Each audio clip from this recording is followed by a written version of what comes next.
ঠাকুরগাঁয়ে আগুনে পুড়ে গেছে কালেক্টরেট পাবলিক স্কুল অ্যান্ড কলেজের 2টি কক্ষ ও একটি স্টোর রুম।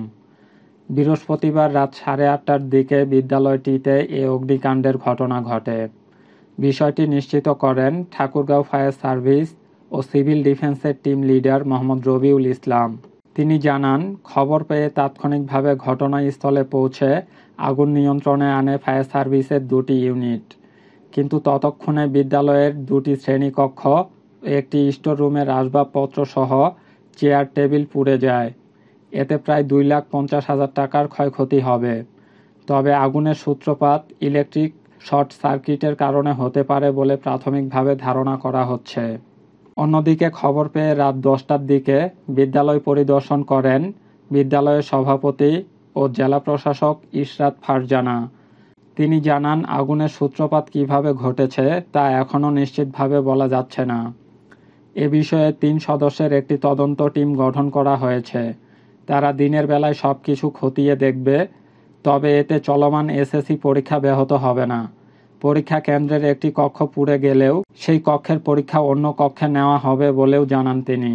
আজকে সন্ধ্যা 8:35 সময় ঠাকুরগাঁও কালেক্টরেট চত্বরে কালেক্টরেট স্কুল অ্যান্ড কলেজে একটি অগ্নিকাণ্ডের সংবাদ আমরা পাই।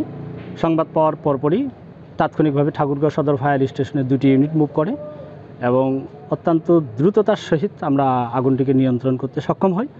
তো এখানে 2টি ক্লাসরুম এবং একটি স্টোর রুম অগ্নিকাণ্ডে ক্ষতিগ্রস্ত হয়, যার প্রাথমিকভাবে আমরা ধারণা করছি যে 2,50,000 টাকার মতো ক্ষতি হতে পারে এবং উদ্ধার আমরা 10 লক্ষ টাকা অনুমান করেছি।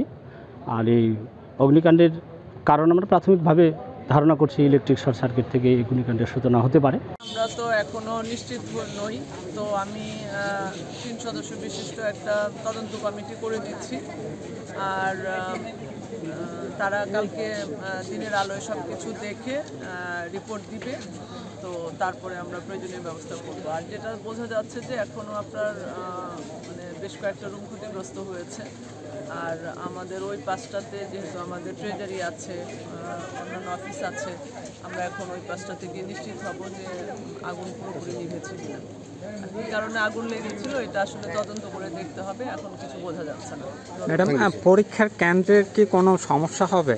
এই যে পরীক্ষা চলছে না, পরীক্ষা কেন্দ্রের কোনো সমস্যা হবে না, কারণ আমাদের যেদিকে পরীক্ষাগুলো হচ্ছিল সেই রুমগুলো এই পাশে, আর যেই রুমগুলো পড়েছে একটা রুম আমরা পরীক্ষার কেন্দ্র হিসেবে কেন্দ্রে একটা রুম ইউজ করতাম, সেটা আমরা অন্য জায়গায় অ্যারেঞ্জ করে দিতে পারবো, সমস্যা হবে না।